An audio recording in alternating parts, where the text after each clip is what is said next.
Also, the bot does not do any hard erroring out anymore, so I'm just going to quit it out intentionally. And does anybody have any questions, comments, or concerns for how they want to think about this, or what input they have for how I should think about this, or we should all think about this going forward? Do it again, I missed it. I'm kidding. Oh, I was wondering about time. Is that captured in any of these columns? That is a good point. No, it is not. So are you talking, do you think about the time in which each tweet occurred?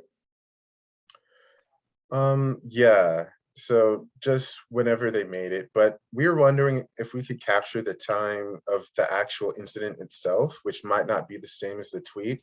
But then we were thinking that that might be a bit complicated, because then we'd have to ask everyone instead of just, asking those that have missing location data. So I'm not sure if you just want to go with the tweet or to just outright ask them. I think that's a really interesting thought, because it would also be kind of cool to kind of make the map have a little bit of like a temporal component to it, where it's like adjusting over time and the bubbles get bigger and smaller.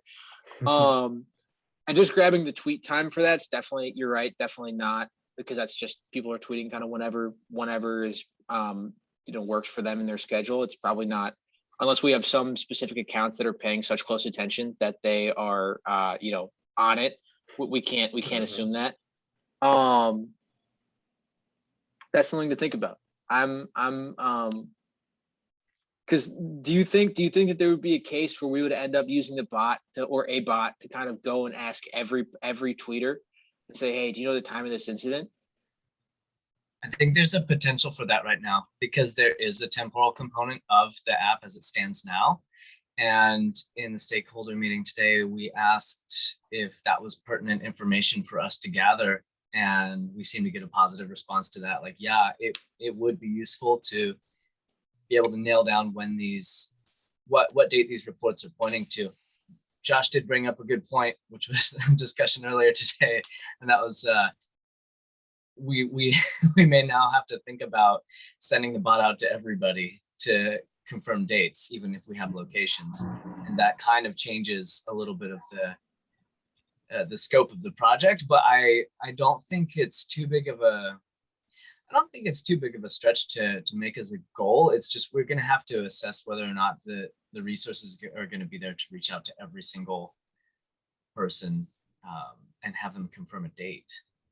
I mean, from a Twitter API perspective, even in the free level, the resources are certainly there at our scale currently. Now, should this scale up and we have more stuff going on, then that would be more tricky. But right now there's only 1,500 entries. And we can make up to, I want to say 5,000 tweets. Actually, I made that up. I know that we can make 500,000 queries a month. I don't know about how many tweets you can make a month. I don't know what the rate limit is on that, but I imagine it's somewhere around maybe half of 500,000 is my just random guess. But I would bet a solid chunk of money that on the free level we could still respond to all of them. But my question is, do we become like kind of like the known spammy bot on the street that like is reaching out to everybody and asking like, are you like, what's the time of this incident? But I would love to build that. So if we want that, I'm super cool with it.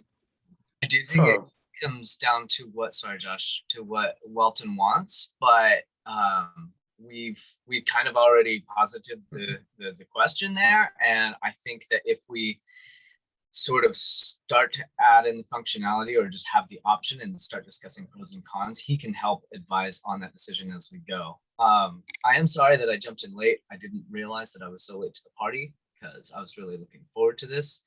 But I would say that because it appears you had a successful run with it, that like adding in functionality like that as we go should be really easy, especially considering that we have a few weeks to dial in other aspects of what you're doing here. Totally agree. Yeah, I did a little bit of refactoring with my younger brother, so it's a lot more robust now in terms of the kind of flow, and he just kind of pointed out, a couple things that I did that were not bright, and it's like, maybe do something about this.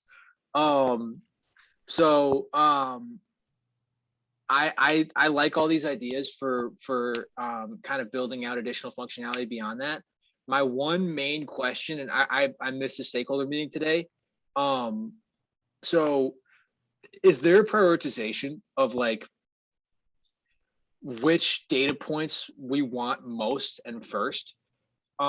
Because if we want the location potentially and the time potentially, and then also the force rank validation, which apparently was also positively indicated. How do we want to think about the order in which we get that? Is location most important, and then this, and then that? Because I gotta imagine that if they respond to the first one, there are some number of lower probability to respond to the second one, and some lower number of probability to respond to the last one.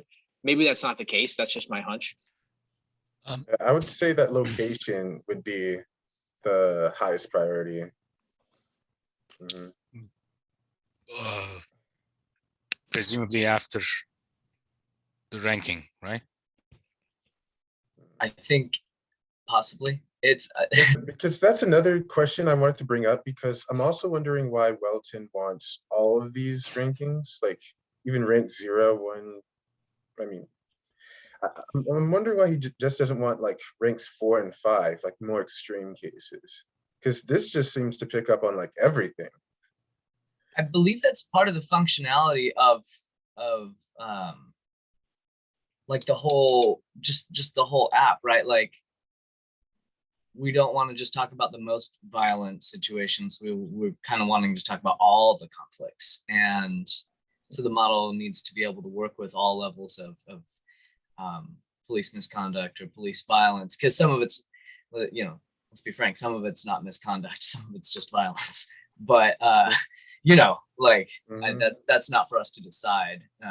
What we're working on is creating reports of incidents, and if we left out 1s and 2s and 3s, there are a lot of incidents that just wouldn't be reported. And I think I can't speak for him. I think he wants it to be a little more holistic and to kind of cover all of these incidents where any level of violence was used or any level of force was used.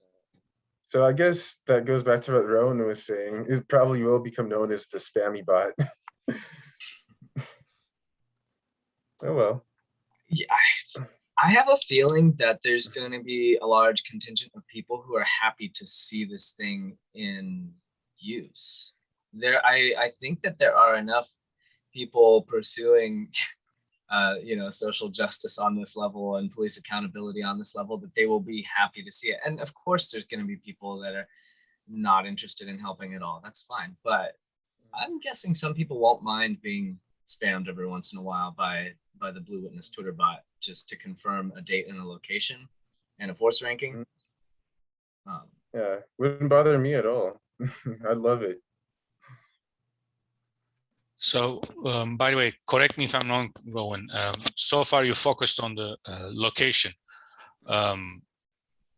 You haven't worked on figuring out ranking and having a conversation like that for that purpose, right?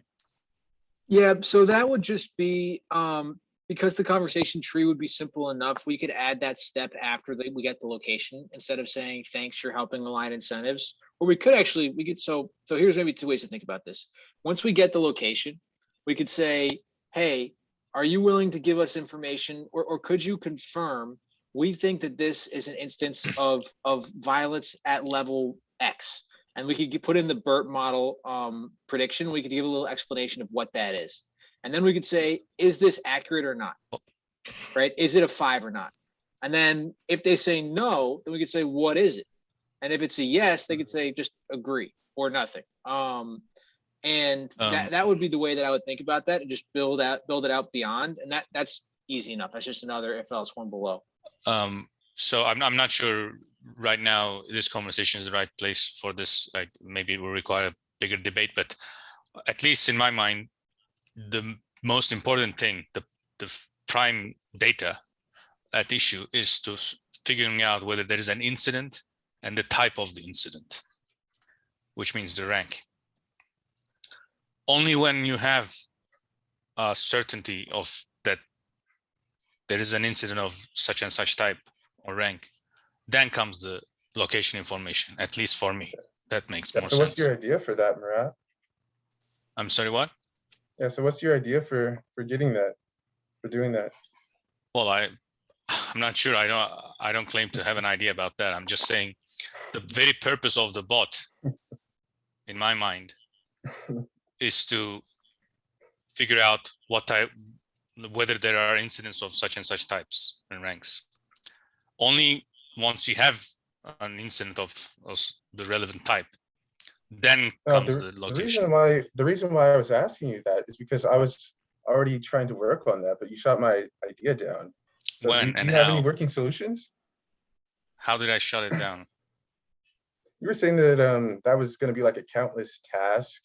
So I mean, like, is there something that's constructive that we can work towards about like calling the bot based off of certain keywords in a tweet to see like if it actually matches with what's usually in a tweet that indicates a police incident? Well, I didn't shut it down. In fact, since I talked with Ryan today, I'm gonna be focusing on that, hopefully together. I just underline the fact that it's a very complicated issue, that you don't have a definite list of synonyms or a dictionary for the relevant words. Like there, you can call a cop a police cop, and then many other synonyms, derogatory terms, and what have you. So it's theoretically an endless task, but nevertheless, we need to start somewhere. An increment towards a better model.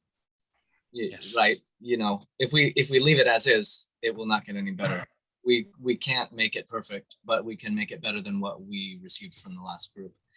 I did have a thought to follow up yours there, Murat, which was the importance, right? Like if we don't even properly have a force ranking properly classified, the location is not going to be worth anything. The two thoughts that I have on that are that if there's, I think that there's supposed to be some functionality involved whereby the administrator can approve of some of these classifications, and if it's not, we could build that in. There are confidence intervals for the BERT model's rankings, which are very impressive for force rankings of say like 5 and 4, but not so impressive for the ones for which we have less data.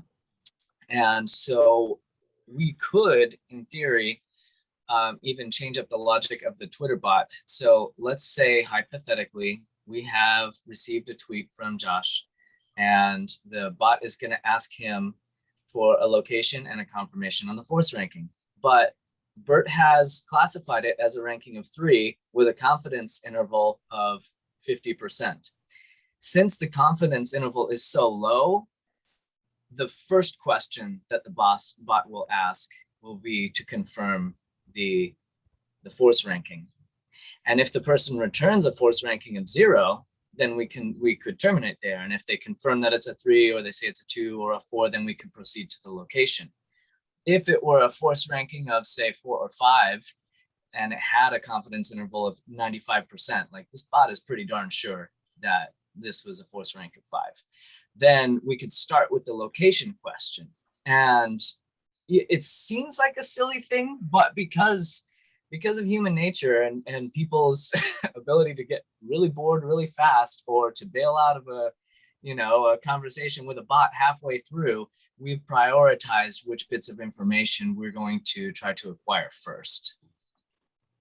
Yeah, I mean, it's not silly. It's in fact ideal. It just makes everything more complicated, but nevertheless, if achieved, it would be the best option. Yeah, and I think that we have several brilliant minds here that could help put that together. I mean, all the questions that you guys are asking, I think are super pertinent, and the results, as like Rowan has been showing us, although I missed the main bulk of the demonstration, are very impressive. And I think that we can tackle a lot of these things together. Absolutely. This all sounds cool, and I like the ideas of of building out additional functionality beyond to kind of validate the BERT model's predictions. Additionally, my first thought is that the bigger the data set for BERT model, the better.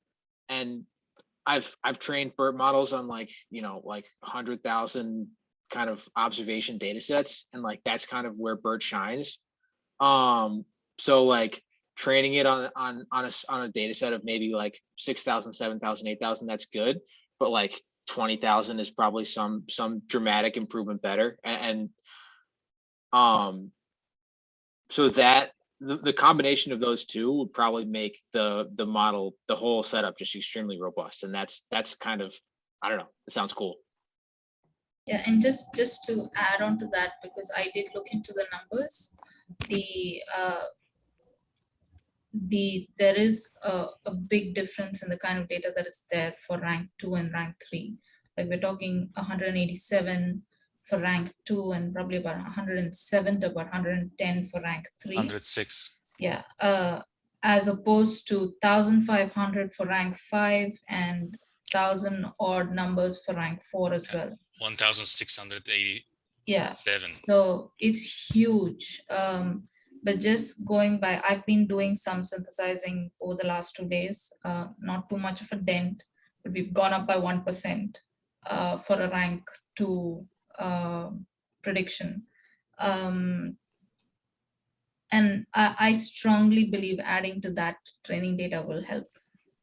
The problem in this case is that when I mentioned it to Jonathan as well, it seems like given the numbers, improving the training data set, which means manually entering a lot of information, would take a lot of time, either a team working part-time or a single or two people like for hours working on it.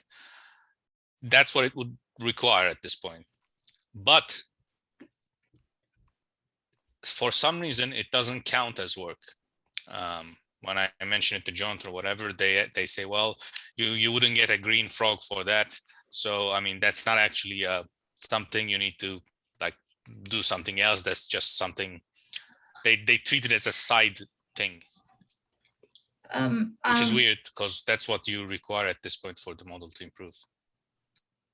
I'm wondering whether if we can locate maybe a data set that is already there, that is already available with maybe on Kaggle or something like that, which has data that is there that we can use.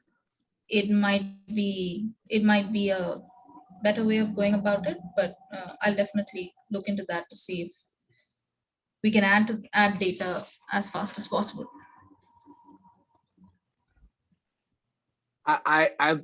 So I agree, Murat. It's a bummer that those don't count to contributions. That's like kind of ridiculous, because that might be one of the most valuable things that we can do right now. Well, not the most, but like a valuable thing. But that being said, it does open the and refining an existing data set would be the most ideal. If we could just find something like that of somebody who's already compiled those tweets, that would be just the coolest thing we could do. It also leaves open the window for more creative approaches to getting this kind of data. And if somebody wants to build out or extend the existing Twitter scraper and kind of run it on their own time to find a lot more of that data that's a little bit more targeted and find some subset of keywords and just run it off your computer. That's what I was planning to do tomorrow, starting in the morning. Mm-hmm. That's a great idea. So stuff like that, like I gotta imagine there's more creative ways that we could try to find this data, and maybe not, maybe they're dead ends. I have no idea, but hopefully that works. It seems to me that they said one of the team members from last unit had spent so much time entering, so many manually entered force rankings, and they didn't have a lot of green squares, and they basically talked to the instructors and said, yeah, no, that guy put in a lot of work. I wouldn't count on that for this, but I wonder if there's some way we could ask like Frank or somebody about that, or even go through Robert Sharp and get him as an advocate for this, because it is such an important thing.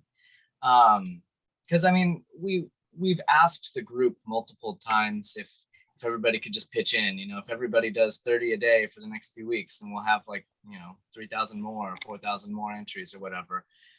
But I'm starting to see that it seems like a lot of the stuff, even that we're entering, ends up being the force rankings at the extremes. And maybe, I don't know if you guys have had a different experience, but I don't It's mostly been extreme. I don't end up labeling a lot of 2s and 3s, even when we're manually entering stuff. So there are problems there, and I think it might be nice if we could get somebody from Lambda on our side to say like, hey, yeah, this is important work for people to manually label this stuff. I don't know. Yeah, because I think only if we have enough data, or at least a balanced proportion of data across ranks, can you even tackle the overfitting and underfitting of the model. Yeah, like just if you need to add, right, like your question about researching on oversampling and undersampling techniques, it'd be nice to be at a place where, again, it would be to be at a place where there is a balance of data for you to start that research.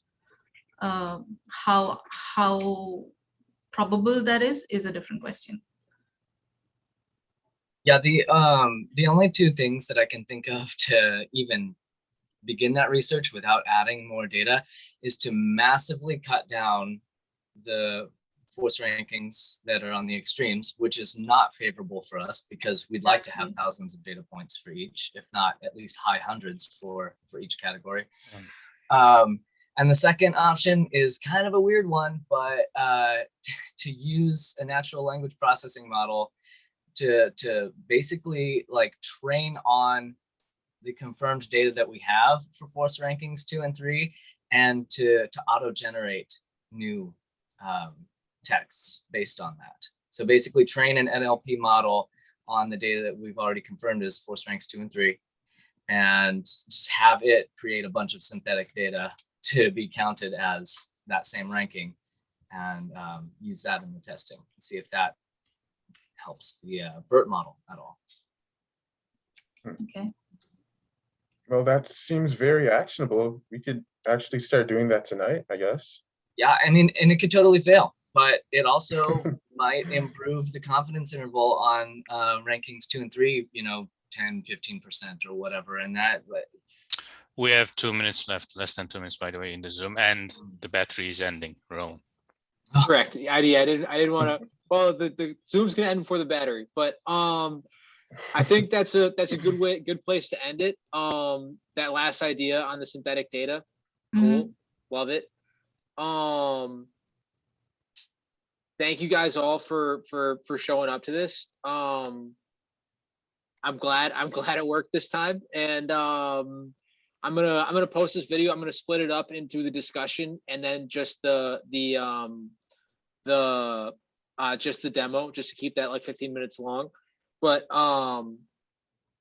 yeah, thank you guys. Thank you. Great job.